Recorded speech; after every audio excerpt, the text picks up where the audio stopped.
आता बिडी उद्योग अडचणीत येत चाललाय, त्याला पर्याय म्हणून रेडीमेड व्यवसाय विशेषतः महिलांसाठी करण्याचा आमचा संकल्प आहे। आणि मी 1 वर्षाच्या आत 3000 मशीन प्रत्येकाच्या घरामध्ये काम देण्याच्या दृष्टिकोनातून आणि कलेक्शन करण्याच्या दृष्टिकोनातून माझी योजना राबवणार आहे। त्यामुळे हे जर आपल्याला करायचं असेल तर तुम्हाला ज्यांनी आतापर्यंत काहीच नाही केलं त्याच्या पाठीमागे न राहता जे बोलतो ते करतो अशा व्यक्तीच्या पाठीमागे आपण उभं राहावं। 3000 मशीनच्या माध्यमातून आम्ही सगळ्यांना काम देऊ। रेडीमेड असेल, वेगवेगळे ड्रेसचे युनिट असतील, सरकारचे अनेक गणवेश आम्ही आणू शकतो। कारण मी आज सुद्धा 3000 घालू शकलो असतो, पण मी तुम्हाला वर्षभर काम देऊ शकत नाही। कारण वर्षभर काम देणं एवढं सोपं नाही। 3000 महिला म्हणल्यानंतर तुम्ही विचार करा, एका महिन्याला कमीत कमी अर्धा तरी पगार पडली पाहिजे का नाही? 10,000 पगारीप्रमाणे जर 3000 महिलांचा हिशोब केला तर किती होते ते? तर त्यामुळे त्याच्यासाठी कुठले तरी ऑर्डर्स मिळणं महत्वाचे आहे आणि ते ऑर्डर मिळवण्याचं काम आम्ही पहिल्यांदा करणार आहे। आणि मग तुम्हाला ट्रेनिंग देऊन तुमच्याकडून ते ऑर्डर प्रमाणे काम करून घेऊन तुमच्या हाताला रोजगार देण्याचं मोठी योजना राबवण्याचा संकल्प आम्ही या ठिकाणी सोडतो। तुम्हाला अधिक न बोलता यांनी इतकं स्पष्ट सगळं सांगितलेलं आहे, म्हणून मी अधिक न बोलता फक्त एवढंच सांगतो, उद्याच्या मतदानाला जाताना जसं वारकरी म्हणतो, काय म्हणतो वारकरी? रामकृष्ण हरी, एकमेकाला भेटले की पूर्वी वारकरी काय म्हणायचे? रामकृष्ण हरी। म्हणजे आता आपण नमस्कार वगैरे काय काय गुड मॉर्निंग बिटिंग म्हणतो, पण पूर्वीचे लोक रामकृष्ण हरी म्हणायचे। तुम्ही घरातून निघताना रामकृष्ण हरी म्हणा, वाजवा तुतारी, बटन दाबताना वाजवा तुतारी म्हणा, मग ते बटन तुमच्या बरोबर तुतारी करत जाईल हात आणि त्यामुळे चूक होणार नाही। आणि आपलं बटन एकदम सोपं 1 नंबरला आहे। यांनी सांगितलं त्यांच्या गाडीचा नंबर सुद्धा 1 होता, आता आपला मशीनचा नंबर सुद्धा 1 आहे आणि निवडून सुद्धा आपण 1 नंबरनी येणार आहोत। सध्याचं वातावरण बघितलं तर लोकांना भाकरी पलटायची आहे। तुम्ही भाकऱ्या करतो ना, एकाच तव्याला एकाच बाजूने ठेवलं तर जाती का भाकरी? काय होते? रक्ती, ठीक आहे नाही? आता 20 वर्ष झालं भाकरी एकाच बाजूने ठेवली आपण आणि भाकरी पलटी मारली पाहिजे का नाही? जर नाही पलटी मारली तर मग करपलेली भाकरी खावं लागेल।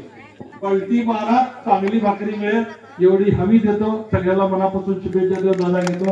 जय हिंद, जय महाराष्ट्र। या देशामध्ये भारतात एवढा धुमाकूळ घातला आहे, आपल्याला 10-20 किलो धान्य देतात, जनावर बी खाण्यात आपलं धान्य।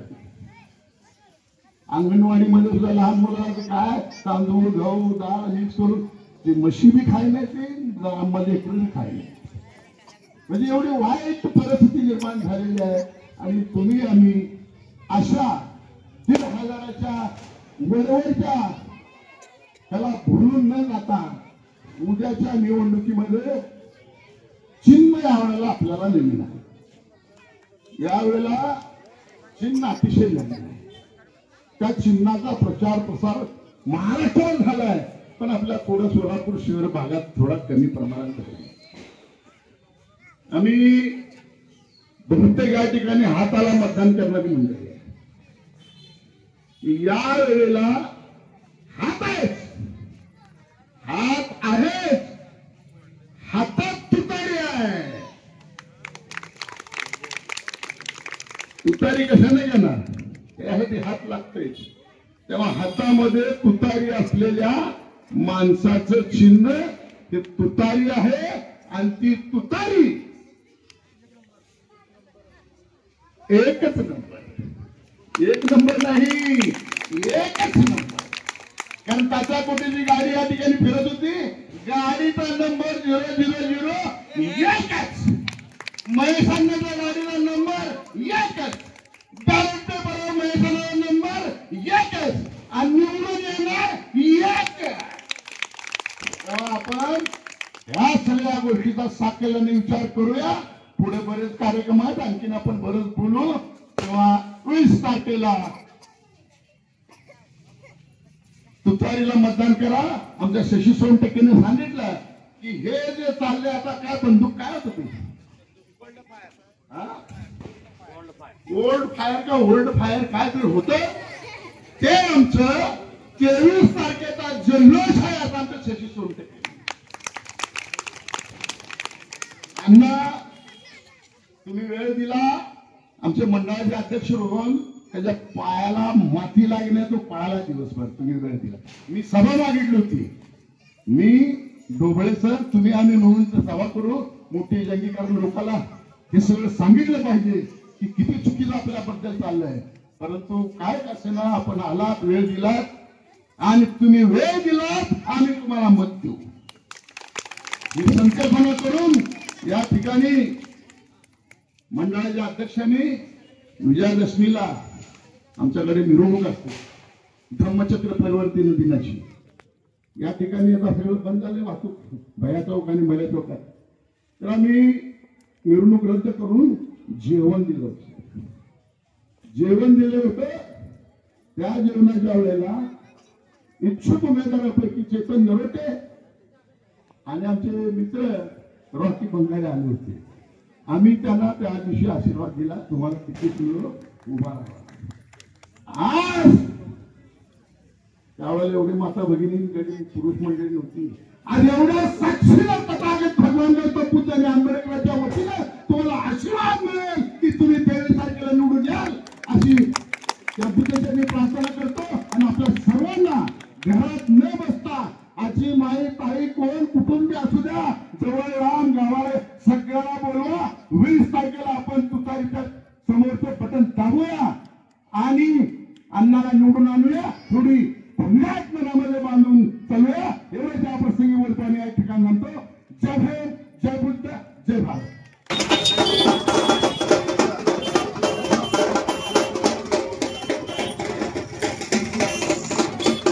रिपब्लिकन पार्टी ऑफ इंडियाचे महाराष्ट्र अध्यक्ष हे आपलं वर्ण आदेश असल्यामुळं आम्ही शिवसेना आणि राष्ट्रवादी काँग्रेसला पाठिंबा दिलेला आहे आणि अण्णांना पण आम्ही पाठिंबा दिलेला आहे. पार्टी ऑफ इंडिया गटाचा पश्चिम महाराष्ट्र उपाध्यक्ष, नवनियुक्त महाराष्ट्र राज्याचे अध्यक्ष जगपाजी कांबळे, आमचे जिल्हाध्यक्ष धर्मा माने, आलसमेंगचे जिल्हाध्यक्ष सिकंदर शेख, आमचे इम्रान भाई, वाहतूक संघटनेचे अध्यक्ष, सर्व पूर्ण गवई गटाचे अध्यक्ष इथे आज जमलेलो आहोत. आमच्या गवई साहेबांच्या आदेशानुसार महाविकास आघाडीची आमची युती असून महाविकास आघाडीच्या प्रत्येक उमेदवाराला आम्ही भेटी देऊन त्यांना पाठिंबा जाहीर करत आहोत. आणि आज ठिकाणी आम्ही अण्णांना आमच्या संघटनेतर्फे, आमच्या पक्षातर्फे पूर्ण जाहीर पाठिंबा जाहीर करतो. मिलिंद शिवशरण, राहतो बुधवारपेठ, सोलापूर. महेश अण्णा यांना पाठिंबा. महालक्ष्मी मंदिर तर्फे महेश अण्णा यांना कवळी समाजाचा 100% पाठिंबा देत आहोत. महेश अण्णांनी सांगण्यापूर्वीच आम्हाला भरपूर म्हणजे जागा, मंगल कार्यालय, पुढील अजून आश्वासन दिलेले आहेत. आजपर्यंत जे आलेले आमदार खासदार यांनी गवळी समाजाकडे दुर्लक्ष केलेलं आहे. तर आमचा समाजाचा महेश अण्णा यांना 100% पाठिंबा आहे. सध्या सोलापूर शहरामध्ये विधानसभेच्या निवडणुकीचा रागरंग गरम होत चाललेला आहे. त्यानिमित्तानं आज सोलापूर शहरातील आम्ही गवळी समाज बांधव आज या ठिकाणी महेश अण्णा यांना पाठिंबा देण्यासाठी सर्व एकत्र या ठिकाणी जमलेलो आहोत. त्यांना आमच्या गवळी समाजाच्या लेटर पॅडवर आमच्या गवळी समाजाचा पाठिंबा या ठिकाणी आम्ही जाहीर करत आहोत. महेश अण्णा तुम आगे बढ़ो, हम तुम्हारे साथ हैं. निवडून यायच्या अगोदरच, आमदारकीला निवडून यायच्या अगोदरच त्यांनी आम्हाला गवळी समाजाला 10,000 स्क्वेअर फूट 2 ठिकाणी जागा देऊन त्या ठिकाणी 50-50 लाखाचे 2 सांस्कृतिक भवन आम्हाला या ठिकाणी बांधून दिलेले आहेत. गेल्या 20-22 वर्षापासून ते आम्हाला सोलापूर गवळी समाज सामुदायिक विवाहासाठी मोकळं मैदान, स्वयंपाकासाठी जागा, येणाऱ्या वराडासाठी जागा, खोल्या, ही सर्व सोय गेल्या 20-25 वर्षापासून ते आम्हाला उपलब्ध करून देत आहेत. त्याच्या व्यतिरिक्त जे काही आमच्या अडीअडचणी असतील त्या अडीअडचणीला महेश अण्णा गेल्या 15-20 वर्षापासून अर्ध्या रात्री जरी आम्ही त्यांना फोन केला तर आमच्या कामाला ते धावून येतात. आणि भविष्यामध्ये जे काही आमच्या मागण्या आहेत ते मागण्या पण सुद्धा आम्ही आमच्या लेटर पॅडमध्ये त्यांना दिलेल्या आहेत. बऱ्याचशा काही मागण्या आम्हाला महाराष्ट्र शासनाच्या घ्यायच्या आहेत त्यांच्याकडून. त्यासाठी अण्णांनी आमचा आवाज विधानसभेमध्ये उचलावा आणि महाराष्ट्र शासनाकडील मागण्या आमच्या पत्रात पाडून द्याव्यात. सोलापूर शहरातील सुद्धा आमच्या काही मागण्या आहेत. त्या सोलापूर शहरातील पण मागण्या तर काय तुम्हाला अगदी सहजपणे तुम्ही आम्हाला त्या मागण्या मान्य करून देऊ शकता अशा मागण्या आहेत. ते सर्व पत्रामध्ये आम्ही त्याचा उल्लेख केलेला आहे.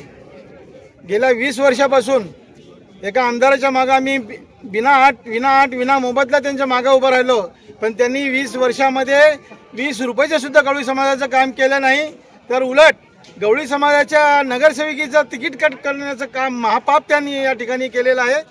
म्हणून या ठिकाणी आम्ही सर्व गवळी समाजाच्या वतीनं महेश अण्णा यांना पाठिंबा देत आहोत.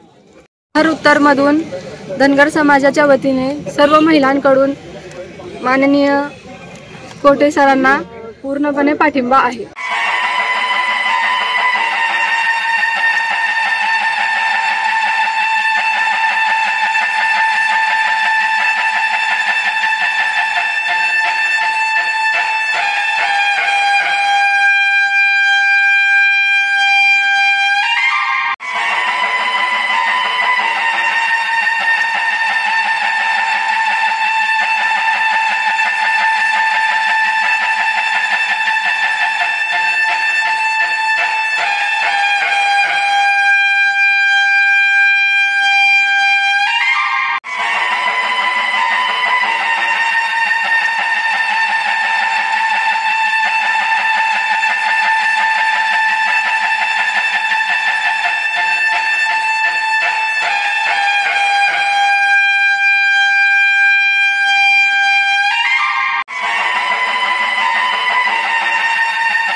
तर एवढंच सांगेन की बहीण लाडकी कधी झाली, लोकसभेची निवडणूक झाल्यावर. म्हणजे लोकसभेच्या निवडणुकीमध्ये मतांची झाली कडकी आणि म्हणून झाली बहीण लाडकी. मतं त्यांना मिळाले नाहीत आणि त्यावेळेस त्यांची बहीण लाडकी झाली. म्हणून आपल्याला माहिती आहे की 1500 रुपये दिले असताना तुम्हाला ते मला वाटतं 4 महिन्याचे काहीतरी पैसे मिळाले असतील, 5-6 हजार रुपये मिळालेला, 6 हजार रुपये, 7.5 मिळाले, 5 मिळाले. अरे वा. पण ते मला वाटतं दिवाळीतच संपले असतील, कारण सगळ्याचे रेट एवढे वाढवलेले आहेत. हा, तेलापासून सगळे धान्याचे रेट वाढवले आणि त्यामुळे ते बरोबर तुमच्याकडनं वसूल पण केले. किती हुशार आहेत का नाही. आणि आपल्याला वाटतं की काय ठीक आहे, काय का असे ना, काँग्रेसवाल्यांनी दिलं नाही, ह्यांनी दिलं, मग देऊ मत, बरोबर आहे. पण त्यांनीच ही योजना बंद केली आहे, आम्ही केली नाही. अजून आम्ही सत्तेवर आलो नाही. त्यांनी योजना बंद केली. त्याच्यावर अनेक वेळा सभागृहामध्ये वाद झाला. पृथ्वीराज चव्हाण म्हणून आमचे माजी मुख्यमंत्री, त्यांनी त्यांना विचारला की एखादी योजना सुरू केल्यावर बंद करता येते का, त्याला उत्तर देता आलं नाही त्यांना. म्हणजे मग आम्ही पवार साहेब, उद्धव साहेब आणि काँग्रेसचे राहुल गांधी यांच्या बरोबर एक हे झाली. ते म्हणाले ही योजना केलेली जी आहे ती योजना त्यांनी 1500 देऊन बंद केली, फक्त इलेक्शन पुरतं केली. पण आपण कायमस्वरूपी ती योजना चालू करू आणि म्हणून 1500च्या ऐवजी 3000 रुपये द्यायचं महाविकास आघाडीने कबूल केलेलं आहे। आणि निश्चित आपल्याला माहिती आहे की काँग्रेसने आजपर्यंत राज्य करत असताना सगळ्यांना समान न्याय देण्याचं काम केलं, कुणालाही फसवण्याचं काम केलं नाही। आपल्याला माहिती आहे की निराधार योजना असेल, निराधार राजीव गांधी स्वावलंबन योजना असेल, संजय गांधी स्वावलंबन योजना असेल, अशा अनेक योजना काँग्रेसने पण आणल्या होत्या, पण ते आजपर्यंत चालू होत्या। पण 7-8 महिने झालं मला वाटतं निराधारचे पैसे बंद झालेले। काही लोकांना येत नाहीत निराधारचे पैसे, तर या 7-8 महिन्यात पैसेच त्यांनी टाकले नाहीत, कारण सगळे पैसे त्यांनी कामाचे सुद्धा पैसे सगळे त्यांनी इकडे वळवलेले आहेत आणि म्हणून आपल्या या योजना बऱ्याचशा बंद झाल्या। आता काही लोक टेंबा मिरवतात की मालकांनी एवढं काम केलं, तेवढं काम केलं, एवढे रस्ते केले। मी मुलाखतीमधून ऐकतोय, मला वाटतं तिथं कामच काही शिल्लक नव्हतं, कामावर काम केलं म्हणजे फुशारकी केली असं नाहीये। आणि पालकमंत्री असताना या भागाला किती निधी दिलं ते त्यांनी जाहीर करावं। तुम्ही 5 वर्ष पालकमंत्री होता, 5 वर्षात तुम्हाला काम करता आलं नाही, सगळं बजेट तुमच्या हातात होतं जिल्ह्याचं, 1 वर्ष नाही, 2 वर्ष नाही, 5 वर्ष तुमच्या हातात बजेट होतं। त्यावेळेस या भागाला किती न्याय दिला ते एकदा त्यांच्या बगल बच्च्यांनी सांगावं। आता आमचा निधी 3 वर्ष झालं तुम्ही महापालिका घेतलेली नाहीये आणि 3 वर्षापूर्वी जर महापालिका झाली असती तर हा सगळा निधी आमच्या नगरसेवकाच्या माध्यमातून खर्च झाला असता। तो निधी आज तुम्ही वापरताय, तो नगरसेवकाचा निधी, आणि सगळ्यांना फुशारकी मारत फिरताय की आम्ही एवढे काम केलं, आम्ही तेवढ्या कोटीचं काम केलं। त्याच्या आधी नाही का केलं? त्याच्या आधी नगरसेवक होते देवेंद्र कोटे, यांनी काहीच काम केलं नाही का या भागात? त्याच्या आधी सपाटे साहेब इथं होते, त्यांनी काहीच काम केलं नाही का या भागात? का आत्ता मालक येऊन सगळं केलंय का? आज ही घर, मी म्हाडाचा सदस्य होतो त्यावेळेस, त्या सपाटे साहेबांनी प्रस्ताव आणला, आम्ही एकमुखी तिथं पाठिंबा दिला, मी आणि कारुंपुरी साहेब, आणि तुमचे घर होण्यासाठी सगळ्यात मोठा निर्णय आपण त्यावेळेस घेतला। आणि असं एक नाही, सपाटे साहेबांनी सुद्धा जसं तुमच्यासाठी काम केलं, तुम्हाला झोपडीतून आज पक्क्या घरामध्ये आणलं।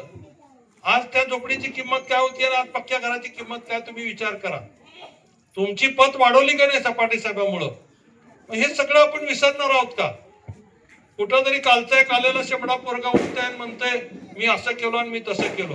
अरे तुझं उगम आमच्याकडनं कोटेपासून आहे आणि तुझी समाप्ती सुद्धा कोटेच करणार आहे, काळजी करू नको।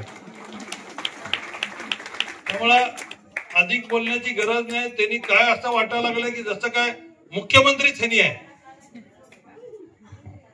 आणि अशा पद्धतीचा टेंबा सध्या मिरवा लागल्यात। फक्त अजून 8 दिवस आहे, 8 दिवसानंतर सत्ता महाविकास आघाडीचीच होणार आहे आणि त्यामुळे गाठ आपल्या सगळ्याशीच परत राहणार आहे, एवढं आवर्जून या ठिकाणी सांगतो।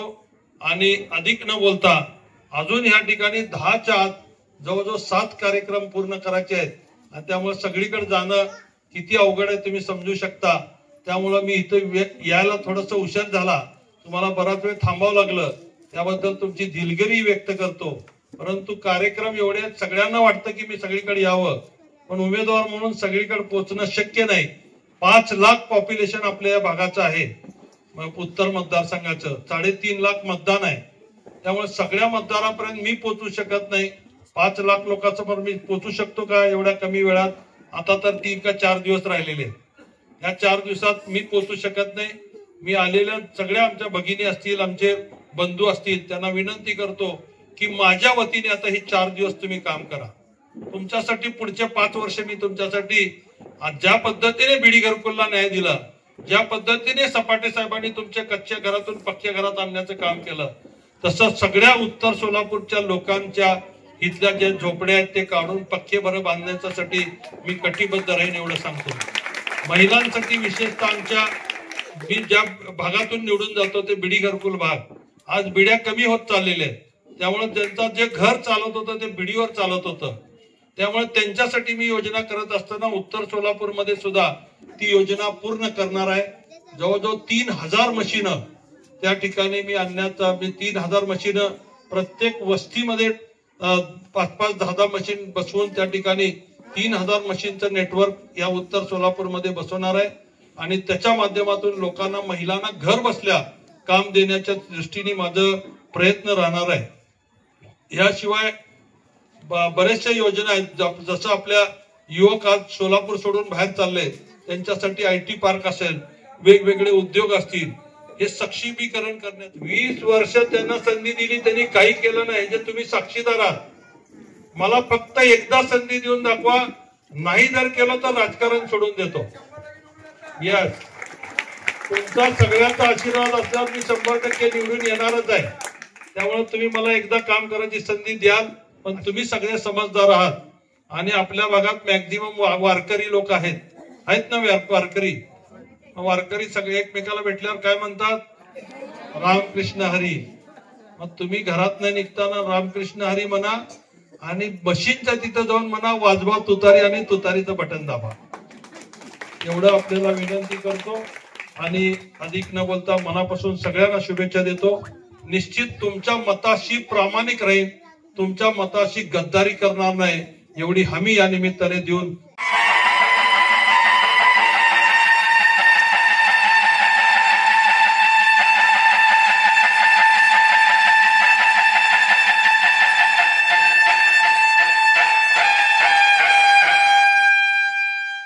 काही नव्हतं. सुरुवातीच्या काळामध्ये तर बोरिंगच्या पाण्यावर ते लोक राहत होते. पण आज 4-4 टाक्या झाल्या, मोठे मोठे रस्ते झाले आणि त्याच्या माध्यमातून आपण बघताय की आज काय मिळत नाही असं काहीच राहिलेलं नाही. सगळेच दुकानं तिथं आहेत, सोनाऱ्यापासून सगळं कस्टमच्या दुकानापर्यंत सगळे सुविधा त्या ठिकाणी झालेली आहे. गाव वसल्यासारखा घरकुल वसलेला आहे. ज्या पद्धतीने घरकुलचा विकास करण्यासाठी मी हे काम केलं, तसं आपल्या पूर्ण शहर उत्तरला न्याय देण्याचं काम करेन. आपल्याला सगळ्यांना माहिती आहे 20,000चं घर आज 20 लाख रुपये झाले. केवळ डेव्हलपमेंटमुळे होऊ शकलं आणि तशीच डेव्हलपमेंट वास्तविक त्यांना संधी मिळाली. मला संधी एकदा पण मिळाली, त्यांना 4-4 वेळा संधी मिळाली. 5-5 वर्ष पालकमंत्री होते, 8-8 खाते त्यांचे होते. ना खात्याचा उपयोग झाला, ना पालकमंत्र्यांचा उपयोग झाला, ना त्यांच्या आमदारकीचा आपल्याला उपयोग झाला. आज आपली मुलं शिकून बाहेर चाललेली आहेत. या सगळ्यावर कुठंतरी आपल्याला काम करणाऱ्या माणसाला जर निवडून दिलं सगळे प्रश्न सुटू शकतील. आणि आधीच आपण सगळ्यांनी मला वाटतं 3री-4थी बैठक आपली आहे, त्यामुळे अधिक परत बोलण्याची गरज नाहीये. मी परत एकदा आपल्या समाजाच्या मनापासून आभारी आहे. या पद्धतीने पद्मशाली समाजाची कामं केली, त्याच्यात तुमच्याकडे त्यांच्यात वेगळा समजणार नाही, सगळ्यांना एकत्र घेऊन चालण्याचा प्रयत्न करेन. आणि ज्याच्या वेळेस माझी गरज असेल त्या सगळ्यात पहिल्यांदा मी आपल्या समोर सोबत राहील.